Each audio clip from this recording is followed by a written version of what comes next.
Merhabalar. Bugün efsane bir tarifle geldim. Sizi temin ederim her şeyle mükemmel. Bir kasa elma ile ne yapılır serisinin 5. tarif videosu başlıyor. 4-5 adet 500 gram kadar elmayı soyuyorum.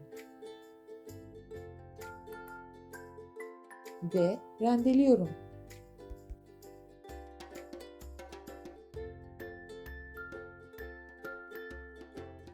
Üzerine 1 çay bardağı toz şeker ekleyip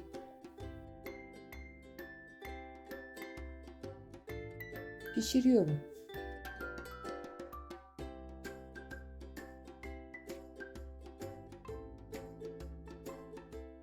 Bir tatlı kaşığı tarçın ekleyip soğumaya bırakıyorum.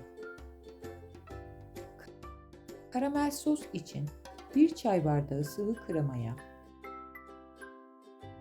1 tatlı kaşığı nişasta ekleyip pürüzsüz kıvam için karıştırıyorum. Sosu pişireceğim kaba 1 çay bardağı toz şekeri alıyorum. Çok harlı olmayan ocakta şekeri karamelize ediyorum. Bu esnada kaşık vurmuyorum. Karıştırmak gerekirse tavayı sallıyorum. Tüm şeker taneleri eriyip karamelize olduğunda ocağı çok kısık konuma getiriyorum. 2 tatlı kaşığı tereyağı ilave ediyorum. Karıştırıyorum. Tereyağı eriyince krema ve nişasta karışımını ekliyorum. Hızlıca karıştırıp homojen bir karışım olduğunda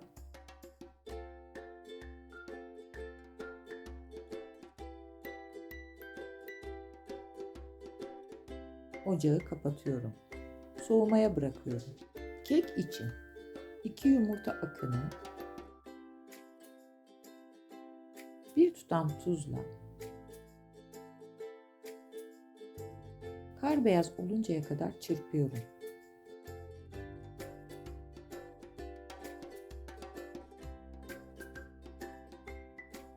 Kıvam gösterdiğim gibi. Ayrı bir kapta 2 yumurtanın sarısı, 1 çay bardağı toz şeker,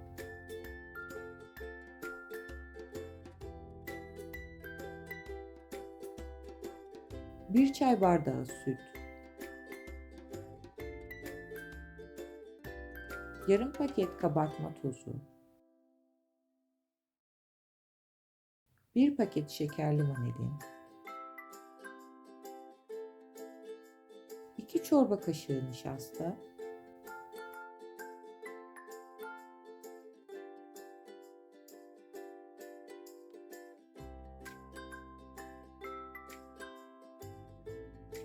ve 2 çorba kaşığı sıvı yağı çırpıyorum.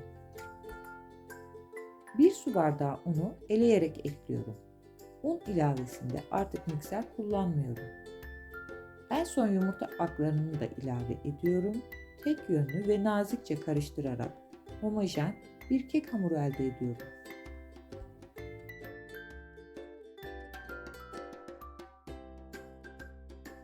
...26 santimetreye 34 santimetre ölçülerindeki tepsiye pişirme kağıdı seriyorum. Elmalı harcı eşit kalınlıkta tabana yayıyorum. İçeriklerimi beğeniyorsanız kanalıma abone olarak bana destek olabilir, bildirimleri açarak yeni videolarımdan haberdar olabilirsiniz. Elmalı harcın üzerine kek hamurunu da eşit bir şekilde yayıyorum.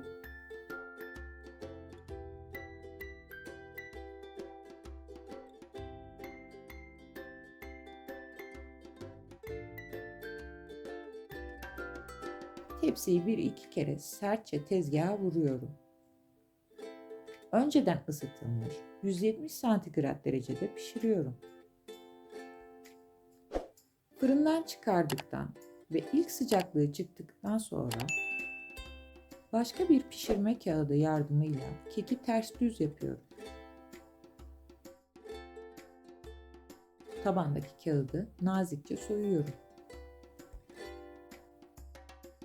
Uzun kenardan başlayarak kağıdın da yardımıyla sıkıca rulo yapıyorum.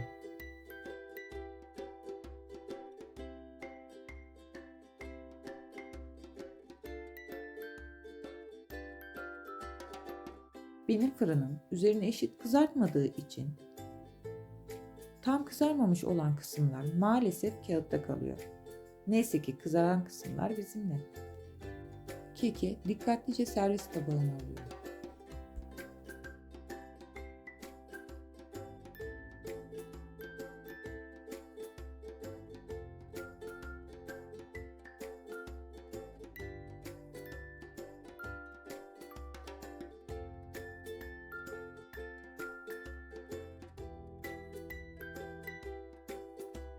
Karamel sosun kıvamı ve tadı harika.